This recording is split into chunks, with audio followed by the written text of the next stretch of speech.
ايدك يلا وسمي الله وصلي على الرسول وتعالي معانا بقى نعمل الاكله العظمه بتاعتنا يا سيدي مع شويه فلوس بقى كده محمرين. وتعالوا نخرف الاكله بتاعتنا العظمه دي ان شاء الله. اللهم بارك.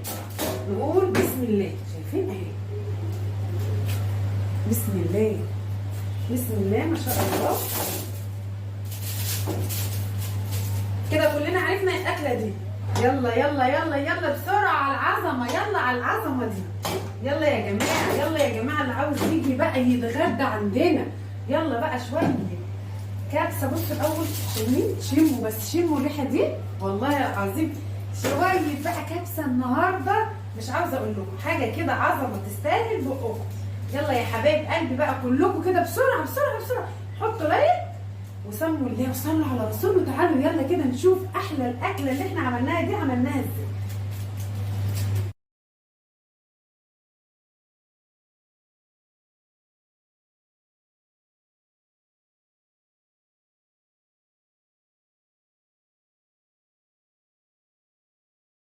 يلا هنبدأ بسم الله. أول حاجة معانا حلة على النار فاضية، هنحط فيها بقى معلقتين محترمين كده كبار من الزيت ومعلقة كبيرة من الزبدة. والله يا جماعة الأكلة دي أنا كانت من الأكلات اللي بحسها صعبة، لكن فعلا لما جربتها وعملتها لقيتها سهلة جدا وطعمها بصراحة تحفة. يعني هتعملي النهاردة أكلة في حلة واحدة طعم وسهولة، يعني هتعمليها مش هتاخد منك وقت وفي حلة واحدة وهتعملي طعم وحاجة مميزة جدا. ولادك هيحبوها وهتبقي كده ايه استاذة فيها. حطينا بقى معلقتين كده من الزيت ومعلقة كبيرة كده من الزبدة يا جماعة عشان هنعمل رز بسمتي بيحب شوية في الدهون، يعني بحب الدهون كتيرة شوية. وبعدين عشان ما عندناش شوربة احنا هنشوف دلوقتي هنعمل ايه، علشان احنا مش هنسلق اللحمة، احنا هنعمل الاكلة بتاعتنا كلها النهاردة في حلة واحدة. يعني هتنجزي بقى وتعملي في حلة واحدة ومش هتبهدلي المطبخ ولا هتبهدلي المواعين. تمام. خلاص السمنة بتاعتي او الزبدة مع الزيت سخنوا كويس، نزلت باللحمة. اهم حاجة يا جماعة يسخنوا كويس عشان ندي على طول اللحمة صدمة. تمام. كده حطينا اللحمة بتاعتنا في قلب الزيت بالزبدة. اديها بقى صدمة كده وشوحيها، يعني احنا هنحمرها نديها تحميرة كده علشان لما تبقى في قلب الرز ما تبقاش لونها باهت، احنا عاوزين لونها كده محمر وحلو ان هي تكون متحمرة. حطي بقى الايه اللحمة بتاعتك كده وقلبي بقى فيها يمين وشمال. دلوقتي هنحط ايه عودين من القرفة، واحدتين كده من الحبهان، ورقتين من اللورو، عندك برضو واحدة ليمون مجفف. انا بقى النهارده هعمل لكم الاكله دي يا جماعه والله ما كانتش محتاجه مني اي بهارات ولا اي توابل، بس انا بقى هقول لكم الخطوه دي في وقتها، لان انا عندي طبعا بهارات جايباها يعني حاجه كده طعم تاني. خلاص زي ما انتوا شايفين كده حطينا اهي على الجنب ده شويه اللحمه وعلى الجنب التاني بتقلبيها لحد ما تحمر وتاخد لون. حابه انت تديها تشويحه بسيطه مفيش مشكله، لكن انا حابه احمرها كويس علشان يبقى لونها حلو كده معايا. يلا بقى يا سيدي يلا على الكبسه. يلا يلا يلا على الكبسه. وما تتعبيش نفسك، طلعي كيس لحمه بقى كده من الفريزر او هاتي كيلو لحمه واعملي بقى ايه اكله كده محترمه تكفي كده ضيوفك وتشرفك قدام ضيوفك.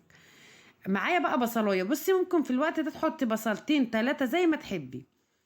انا حطيت بصلايه قطعتها كده وحضفتها كمان مع البهارات بتاعتي، لكن ما حطيتش يا جماعه ملح. انا ما حطيتش لا ملح ولا اي بهارات تانية غير الحاجات اللي هي المجففه اللي انتوا شفتوها والبصلايه بس.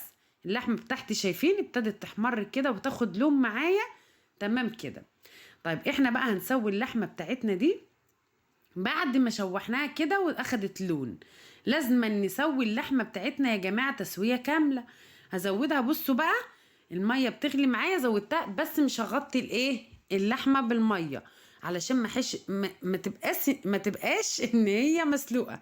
تمام. انا ايه ما غطيتهاش بالميه ولا حطيت ملح ولا اي حاجه. زي ما انتوا شايفين كده غطي عليها بقى وهدي عليها النار وسيبيها مع نفسها. عاوزين اللحمه بتاعتنا يا جماعه تستوي سوا كامل، علشان طبعا الرز انتوا عارفين ما بياخدش سوا. شايفين شربت الميه والبصله بتاعتنا كرملت وتمام، بس اللحمه ما استوتش. لا لسه اللحمه بتاعتنا ما استوتش. انا بقول لكم على كل حاجه بصراحه. كده خلاص هزود تاني نفس الكميه ميه زي ما انتوا شفتوا اهو. زودت تاني ميه وهسيبها برضو تاني تكمل سواها براحتنا يا جماعه. ما كله في حله واحده. خلاص كله في حله واحده، يديها حقها بقى وبراحتنا خالص ونعمل اجمل اكله النهارده.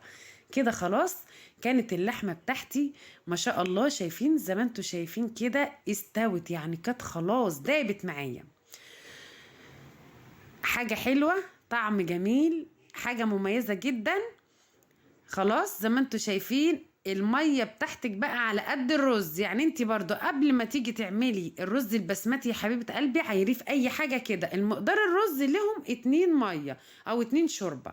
وبعد كده حطيت الميه والملح بقى بتاعك. بصوا بقى دي معلقه جايه لكم في الطريق، معلقه من بهارات الكبسه. المعلقه دي من بهارات الكبسه بصراحه، دي جايه لي من بره بس عملت قلبان يا جماعه، عملت قلبان كده في الكبسه. ومعلقتين من الكركم. بصراحة بهارات كانت جميلة جدا جدا جايلي من بره بس عملت طعم جميل جدا للكبسة، هي بهارات كبسة. وقلبي بقى كل الكلام ده في قلب الايه مع اللحمة كده. تبلنا بقى وحطينا كل حاجة، وهنغسل الرز بتاعنا كويس ونصفيه، وبعد كده ننزل ايه بالرز.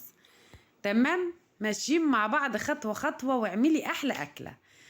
هنحط الرز بقى اهو زي ما انتوا شايفين، غسلنا الرز وصفناه. ضيفي بقى الرز بتاعك على الميه يا جماعه. انا كنت معايره في الطبق ده الميه، شفتوا هو الطبق مليان رز، حطيت 2 ميه من الطبق ده علشان انا بحب بالذات في الرز البسمتي يطلع سواه مظبوط، علشان كده بظبط له المعيار بتاعه كم او شوربه او ميه. خلاص كده وسيبيها بقى على النار تستوي كده مع نفسها بقى، تغلي وتكتك كده مع نفسها لحد ما تشرب. وبعد ما تشرب بصي كأنك بتعملي رز بالظبط، كأنك بتسوي رز. هتهدي عليه النار لحد ما يستوي. اللحمة بتاعتنا مستوية وحطينا كل البهارات بتاعتنا والدنيا تمام معانا. احلى اكلة تاكلوها يا جماعة بدل احنا عملناها في مصر. هي انا مش هقول عليها الكبسة السعودي، لا احنا هنقول عليها الكبسة المصرية الأصلية. احنا خلاص ستات بيوت بينا شاطرين بقى، هنجيب من السعودية على مصر على كل الدول. يلا بقى اعملي الأكلة الجميلة. انا بصراحة حبيتها علشان في حلة واحدة، يعني ايه مش هنعمل بقى مواعين ونبهدل الدنيا. معاكي بقى شوية كده ايه زبيب او شوية سوداني او شوية لوز تحمرين كده. ده كان دي شايفين استوت يا على الجمال. بصراحة ده كان عندي لوز بس ما كانش متقشر، وانا نقعته في شوية مية كده حوالي ربع ساعة وقشرته وحمرته ايه بمعلقة زبدة كده. شايفين دايبة دايبة دوب تستاهل بقكم. لايكات كتير يا جماعة للفيديو وكومنت جميل منكم كده يا سيدي. دايبة الله على الجمال، هتجربيها هتعجبك وتشرفك قدام ضيوفك.